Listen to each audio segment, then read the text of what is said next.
नमस्कार, मैं रवीश कुमार। मणिपुर को लेकर सूत्रों के हवाले से मीडिया में खबरें आने लगी हैं। 3 महीने हो गए, 86 दिन, अब जाकर सूत्रों ने बोलना शुरू किया है। इन सूत्रों का कोई चेहरा नहीं है। इन सूत्रों ने मीडिया से जो भी कहा है उनमें ऐसी कोई बात नहीं है जो सबके सामने आकर नहीं कही जा सकती। मणिपुर को लेकर विपक्ष इतने दिनों से सवाल उठा रहा है। इन सूत्रों ने पहले बोलना उचित नहीं समझा। इन सूत्रों का नाम है टॉप गवर्नमेंट सोर्सेस। ये टॉप सोर्स गृह मंत्रालय का है या प्रधानमंत्री कार्यालय का पता नहीं चलता। सरकार मंत्रालयों से बनती है मगर टॉप गवर्नमेंट सोर्स का मंत्रालय पता नहीं। अगर महिला के साथ बर्बरता का वीडियो सामने नहीं आया होता तो यह टॉप गवर्नमेंट सोर्स भी सामने नहीं आता। यह top government source media manage करने आया है या मणिपुर की स्थिति पर जवाब देने, हमें यही समझना है। टॉप गवर्नमेंट सोर्स के हवाले से आ रही खबरों को ठीक से देखिएगा। आज सरकार ने सुप्रीम कोर्ट में हलफनामा दिया है, उसके बारे में भी बात करेंगे। बहुत कुछ सूत्रों के हवाले से मीडिया में आ भी गया है, इसलिए पहले इस सूत्र की बात कर लेते हैं जिसका नाम है टॉप गवर्नमेंट सोर्स। 27 जुलाई को प्राइवेट समाचार एजेंसी ANI ने ट्वीट किया कि केंद्र ने कुकी और मैतेई समुदाय के सदस्यों से कई दौर की बातचीत की है। दोनों समुदायों से 6 दौर की बातचीत हो चुकी है। Top government source.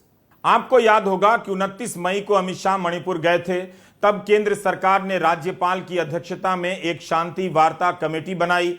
इस कमेटी की घोषणा के बाद से खबरें आने लग गईं कि जिन लोगों को सदस्य बनाया गया वे इससे अलग होने लगे। दोनों समुदाय के लोगों ने इसका बहिष्कार कर दिया। अब आप देखिए, टॉप गवर्नमेंट सोर्स से जो खबर आई है उससे पता नहीं चलता कि जिन सदस्यों ने बहिष्कार कर दिया उसके बाद उनकी जगह पर कौन से दूसरे सदस्य लाए गए हैं। क्या केंद्र की बनाई हुई शांति वार्ता कमेटी की भूमिका अब खत्म हो चुकी है?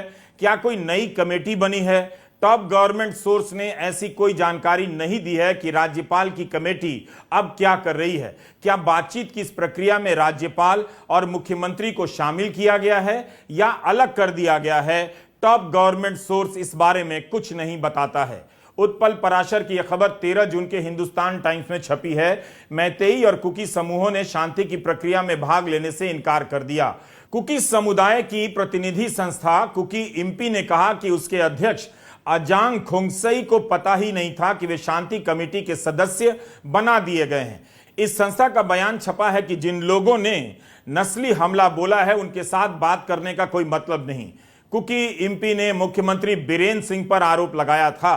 बीरेन सिंह मैतेई समुदाय के हैं। दूसरी तरफ 5 नागरिक संगठनों की संस्था coordinating committee on Manipur integrity ने भी शांति वार्ता से खुद को अलग कर लिया, यह कहते हुए कि इसके सदस्य जितेंद्र निंगुम्बा का नाम बिना उनसे पूछे ही डाल दिया गया। थिएटर की दुनिया की मशहूर हस्ती रतन थियाम ने भी जून में 51 सदस्यों की इस कमेटी से खुद को अलग कर लिया, यह कहते हुए कि इतनी हिंसा हो चुकी है और प्रधानमंत्री की तरफ से अभी तक कुछ नहीं कहा गया है। तो यह हाल है केंद्र की बनाई उस कमेटी का जिसकी अध्यक्ष राज्यपाल अनुसुईया उइके बनाई गई थीं। कई सदस्यों और संगठनों ने यह कहकर किनारा कर लिया कि उनकी अनुमति भी नहीं ली गई और शांति कमेटी में नाम डाल दिया गया। इसी से पता चलता है कि गृह मंत्रालय ने कितनी गंभीरता से उस वक्त पहल की होगी। और अब पता ही नहीं चल पा रहा है कि इस कमेटी और इसकी अध्यक्ष राज्यपाल अनुसुईया उइके की क्या भूमिका रह गई है। हमने 27 जुलाई के अपने वीडियो में बताया कि कुकी विधायक पाओलिनलान हाओकिप ने कहा है कि वे कब से प्रधानमंत्री से मिलना चाह रहे हैं मगर समय नहीं मिला है। एक और कुकी विधायक की हालत गंभीर है। दिल्ली में ही उनका इलाज चल रहा है मगर उनका हाल लेने बीजेपी की तरफ से कोई नहीं गया, ऐसी खबरें छपी हैं। मणिपुर से विपक्षी दल के नेता भी दिल्ली आए मगर प्रधानमंत्री ने उनसे मुलाकात नहीं की। खबर तो यह भी छपी है कि बीजेपी के विधायक भी दिल्ली आकर लौट गए। 9 मैतेई भाजपा विधायकों ने प्रधानमंत्री कार्यालय को मेमोरेंडम दिया कि लोगों का राज्य की सरकार से विश्वास उठ गया है। प्रधानमंत्री अमेरिका रवाना हो रहे थे, तब वे इन बीजेपी विधायकों से नहीं मिल पाए। उस समय की ये सारी खबरें हैं। इसलिए हमारा सवाल है कि ये जो भी टॉप गवर्नमेंट सोर्स है उन्हें सीधे सीधे प्रेस कॉन्फ्रेंस करनी चाहिए। उन्हें बताना चाहिए कि 6 दौर की बातचीत में क्या मणिपुर के विधायक भी शामिल हैं। चाहे बीजेपी के हों या विपक्ष के, जिससे पता चले कि सरकार बीजेपी के विधायकों को भी समय दे रही है और वे मीडिया में गलत बोल रहे हैं कि दिल्ली ने उनकी बात नहीं सुनी। इस बीच टॉप गवर्नमेंट सूत्र ने कहा है कि जिस व्यक्ति के मोबाइल फोन से 2 औरतों के साथ बर्बरता को रिकॉर्ड किया गया था वो गिरफ्तार हो चुका है। इस केस का मुकदमा मणिपुर से बाहर चलना चाहिए। अभी तक इस मामले में 7 लोग गिरफ्तार हो चुके हैं। टॉप गवर्नमेंट सूत्रों ने यह भी कहा है कि प्रधानमंत्री हालात पर नजर रख रहे हैं। गृह मंत्री और गृह मंत्रालय के अधिकारी नियमित रूप से उन्हें जानकारी दे रहे हैं। आप दर्शक खबरों को देखने का तरीका बदलिए और सोचिए कि हालत यह हो गई है कि 3 महीने बाद प्रधानमंत्री के हवाले से इतनी सी खबर आती है कि वे मॉनिटर कर रहे हैं। उनका मॉनिटर करना ही अब बड़ी खबर है। तो फिर उन पत्रकारों को इस टॉप गवर्नमेंट सोर्स से पूछना चाहिए कि फिर शांति क्यों नहीं है, फिर हालात क्यों नियंत्रण में नहीं है, फिर क्यों अभी तक गोलियां चल रही हैं, फिर बीजेपी के विधायक क्यों कह रहे हैं कि पीएम उनसे बात नहीं कर रहे। टॉप गवर्नमेंट सूत्रों ने जो खबर दी है और जो एएनआई ने छापी है उसमें तो मणिपुर के मुख्यमंत्री का नाम एक बार भी नहीं आया। तो आप इन खबरों से यह भी नहीं जानते कि मुख्यमंत्री और राज्यपाल से कौन संपर्क में है और उनकी क्या भूमिका है। प्राइवेट समाचार एजेंसी एएनआई ने टॉप गवर्नमेंट सूत्रों से यह खबर जारी की है कि मणिपुर में हालात सामान्य नहीं हुए हैं मगर सुधार हो रहा है। 35,000 सुरक्षा बल जमीन पर हैं। दवा और जरूरी चीजों की आपूर्ति में कमी नहीं है। खाने पीने की चीजों के दाम नियंत्रण में हैं। बड़ी संख्या में सरकारी कर्मचारी काम पर लौट रहे हैं। स्कूल भी खुल रहे हैं। इसके बाद भी राज्य में मोबाइल इंटरनेट बंद है। अगर हालात में सुधार है तब फिर खबरों को बाहर आने देना चाहिए। इसी से जनता के बीच भरोसा बनेगा। अगर हालात में सुधार होने लगे हैं तो क्या दोनों समुदाय के लोगों ने हथियार डाल दिए हैं? अपने अपने इलाके की रक्षा में हथियारबंद दस्तों का मोर्चा क्या समाप्त हो गया है? हालात में सुधार का पैमाना क्या माना जाए? टॉप गवर्नमेंट सोर्स ने यह नहीं बताया कि दोनों समूह के पास इस स्तर पर हथियार कहां से आ गए। जो हथियार लूटे गए वो वापस क्यों नहीं हो रहे हैं और कितने हुए हैं। कमाल की बात है कि टॉप गवर्नमेंट सोर्स की यह जानकारी कई सारे गोदी चैनलों से फ्लैश हो रही है। इन खबरों में आपको अचानक प्रधानमंत्री को दिखाया जाने लगता है कि वे मणिपुर को लेकर कितना काम कर रहे हैं, अपडेट ले रहे हैं, सीन से गायब नहीं है बल्कि सीन में हैं। अब आपको पता चल जाना चाहिए कि टॉप गवर्नमेंट सोर्स का असली मकसद क्या रहा होगा। सरकार ने सुप्रीम कोर्ट में वीडियो मामले को लेकर हलफनामा दायर किया है, लेकिन दूसरे लेवल पर हाउसिंग सोसाइटी के व्हाट्सएप ग्रुप के अंकिलों के लिए भी थ्योरी की सप्लाई की जा रही है ताकि उन्हें लगे कि जो वीडियो आया है वो हिंसा का नहीं है, मोदी जी के खिलाफ साजिश का हिस्सा है। अमित शाह ने मीडिया से कहा है कि मॉनसून सत्र शुरू होने से पहले इस वीडियो का आना साजिश का हिस्सा लगता है ताकि सरकार को शर्मिंदा किया जा सके। अब भी सरकार साजिश की थ्योरी चला रही है। क्या यह अजीब तर्क नहीं है? वीडियो में बहुत सारे मर्द 2 औरतों के साथ बर्बरता कर रहे हैं। क्या वो भी साजिश का हिस्सा है? वीडियो बनाने वाला क्या वहां साजिश करने गया था कि मॉनसून का सत्र 3 महीने बाद शुरू होगा, इसके लिए वीडियो बनाते हैं? यह घटना 4 मई की है। क्या यह आदमी 4 मई को मॉनसून सत्र के लिए साजिश कर रहा था कि केंद्र सरकार को शर्मिंदा करना है? क्या इसके अलावा मणिपुर में औरतों के साथ हिंसा और बर्बरता की घटनाएं नहीं हुई हैं? अमित शाह ने कहा कि इस घटना के वक्त पुलिस और सेना नहीं थी, लेकिन इंडियन एक्सप्रेस की सुकृता बरुआ की रिपोर्ट में पीड़ित महिला ने साफ साफ कहा है कि पुलिस भीड़ के साथ थी। पुलिस ने उन्हें भीड़ के हवाले कर दिया। इस पीड़ित महिला ने लाइव मिनट की चंचल से भी कहा है कि पुलिस ने उन्हें रास्ते पर छोड़ दिया, भीड़ के हवाले कर दिया। गृह मंत्री कह रहे हैं कि वहां सेना और पुलिस नहीं थी। अब इसी की जांच हो और कैसे होगी कि घटना के वक्त पुलिस थी या नहीं। गृह मंत्री कह रहे हैं कि पुलिस नहीं थी, महिला कह रही है कि पुलिस थी। 28 जुलाई के टाइम्स ऑफ इंडिया में गृह मंत्री अमित शाह का इंटरव्यू छपा है। अब जरा इस इंटरव्यू का विश्लेषण कीजिए, आपको पता चलेगा कि आप खबरों को कितनी लापरवाही से पढ़ते हैं, पढ़कर निकल जाते हैं और कई चीजों का ध्यान ही नहीं आता है। टाइम्स ऑफ इंडिया में छपे इस इंटरव्यू में अमित शाह कहते हैं कि 18 जुलाई के बाद से मौत की कोई घटना नहीं हुई है। स्कूलों में उपस्थिति 82% पहुंच गई है। 72% सरकारी कर्मचारी काम पर लौट आए हैं। इसमें प्रधानमंत्री के बारे में गृहमंत्री ने कहा है कि प्रधानमंत्री तो कभी कभी दिन में 3 बार या उससे भी ज्यादा रिपोर्ट लेते हैं, चाहे वे कहीं भी हो। प्रधानमंत्री एक दिन में 3-3 बार मणिपुर पर रिपोर्ट ले रहे हैं। फिर उन्हें संसद में जवाब देने से क्या समस्या है? क्या इस दौरान उन्हें कभी नहीं लगा कि मणिपुर का दौरा करना चाहिए? उनसे मांग की गई कि वे शांति की अपील करें, फिर अपील क्यों नहीं की गई? उनसे पहले आरएसएस के मोहन भागवत ने शांति की अपील कर दी। इस अखबार में अमित शाह के जवाबों से लगता है कि कितना कुछ किया गया है, हालात सुधर रहे हैं, लेकिन उनकी पार्टी के ही विधायक कहते हैं कि मरने वालों की सही संख्या का पता नहीं। कहा नहीं जा सकता कि हथियार लूटे गए हैं या उपहार स्वरूप दे दिए गए हैं। यह कितना गंभीर आरोप है, इस पर अमित शाह का कोई जवाब नहीं मिलता। अमित शाह इस रिपोर्ट में पूर्वोत्तर में शांति समझौतों के बारे में गिना रहे हैं, लेकिन पिछले 5 साल की कुछ खबरों को हम भी आपके सामने गिना देते हैं ताकि आप इन दावों से अलग कुछ और तस्वीर देख सकें। जुलाई 2021 में ट्विटर पर मिजोरम और असम के मुख्यमंत्री कई घंटों तक झगड़ते रहे। दोनों राज्यों की सीमा पर तनाव बढ़ गया। कई घंटे तक प्रधानमंत्री और अमित शाह दोनों का ट्वीट ही नहीं आया, जबकि दोनों को टैग किया जा रहा था।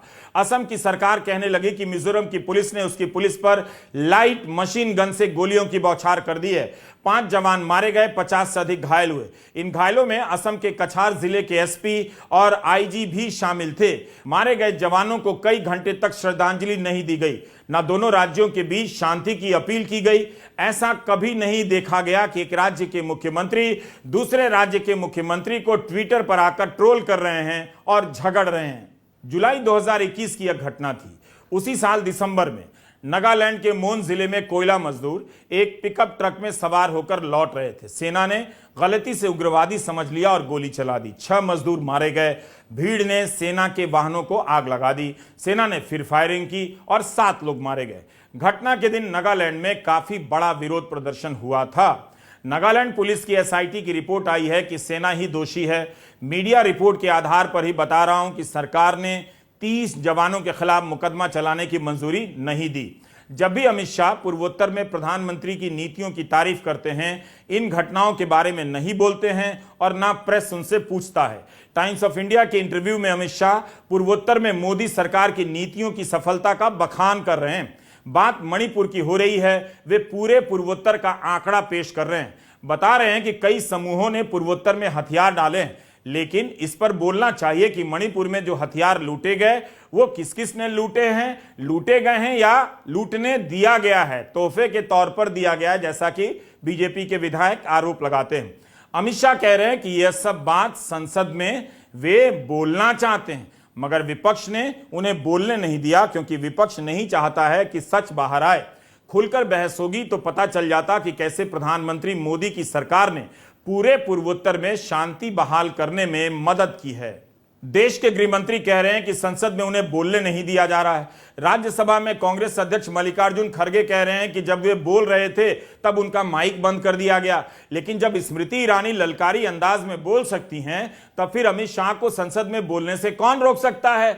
यहां पूरे पूर्वोत्तर का मसला नहीं है, केवल मणिपुर का है। विपक्ष की मांग है कि प्रधानमंत्री जवाब दें। गृह मंत्रालय जब प्रधानमंत्री को हर 3 घंटे पर जानकारी दे रहा है, तब तो प्रधानमंत्री मणिपुर पर कुछ तो बोल ही सकते हैं। क्या यह इतनी गैर जरूरी मांग है कि प्रधानमंत्री नहीं बोलने की जिद पर अड़े हुए हैं? अमित शाह के पूरे इंटरव्यू को आप ठीक से पढ़िए। इसमें यह पूछा नहीं गया है कि प्रधानमंत्री ने शांति की अपील क्यों नहीं की और मणिपुर का दौरा क्यों नहीं किया, क्योंकि इन दोनों बातों पर अमित शाह का कोई जवाब नहीं मिलता है। आपको हमने दिखाया था कि कैसे दिल्ली में अमित शाह के निवास के बाहर कुकी महिलाओं ने शांतिपूर्ण प्रदर्शन किया था।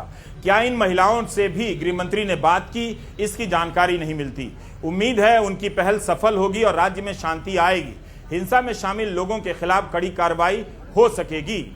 लेकिन आप दर्शक सोचिए, मणिपुर की घटना को लेकर मिजोरम और मेघालय में बड़े बड़े प्रदर्शन हुए, लेकिन उसे लेकर गृहमंत्री से एक भी सवाल नहीं पूछा जाता है। यह सवाल भी नहीं कि मणिपुर के मुख्यमंत्री कह रहे हैं कि मिजोरम के मुख्यमंत्री मणिपुर के मामले में ना बोलें, लेकिन असम के मुख्यमंत्री मणिपुर के मामले में लोगों से बात कर रहे हैं। ऐसी खबरें छप चुकी हैं। क्या हेमंता बिस्वा शर्मा भी इस बातचीत की प्रक्रिया में शामिल हैं, जिसकी जानकारी टॉप गवर्नमेंट सोर्स ने मीडिया को दी हो? यह सवाल भी गृहमंत्री से नहीं पूछा जाता है कि मिजोरम के मुख्यमंत्री ने केंद्र सरकार को इस मामले में नाकाम बताया है, उसकी आलोचना की है, जबकि उनकी सरकार को बीजेपी मिजोरम में समर्थन देती है।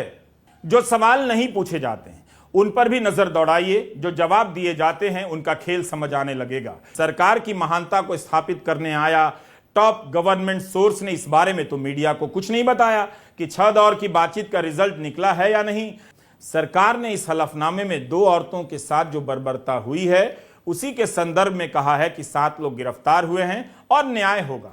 वीडियो वाले मामले के अलावा और भी तो कई मामले सामने आए हैं जिनका संबंध औरतों के खिलाफ हिंसा से है। इन सभी मामलों की जांच सीबीआई से क्यों नहीं कराई जा रही है? केवल एक मामले की जांच क्यों हो रही है? हम बाकी औरतों के साथ बलात्कार की घटना और इन 2 औरतों के साथ बर्बरता को कैसे अलग कर सकते हैं?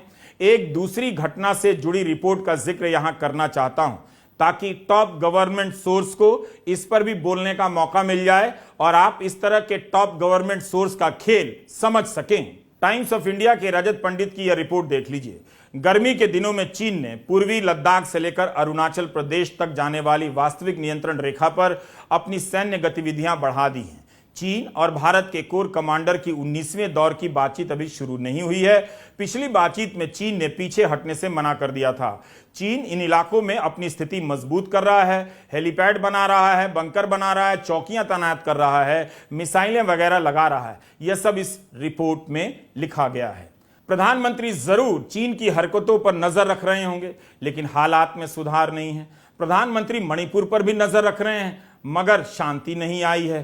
प्रधानमंत्री मणिपुर को लेकर दिन में 3-3 घंटे पर जानकारी लेते हैं। इस बीच वे सीकर भी चले जाते हैं, लंबे लंबे राजनीतिक भाषण भी दे आते हैं। केवल मणिपुर पर नहीं बोलते हैं, मणिपुर नहीं जाते। मुझे लगता है कि टॉप गवर्नमेंट सोर्स को ही मणिपुर पर संसद में बयान देना चाहिए। टॉप गवर्नमेंट सोर्स को ही मणिपुर जाना चाहिए। टॉप गवर्नमेंट सोर्स को ही गोदी चैनलों पर आकर एंकरिंग करना चाहिए। टॉप गवर्नमेंट सोर्स को ही एडिटर इन चीफ बना देना चाहिए। बल्कि गोदी मीडिया के एंकरों और संपादकों को ही टॉप गवर्नमेंट सोर्स घोषित कर देना चाहिए। नमस्कार, मैं रवीश कुमार।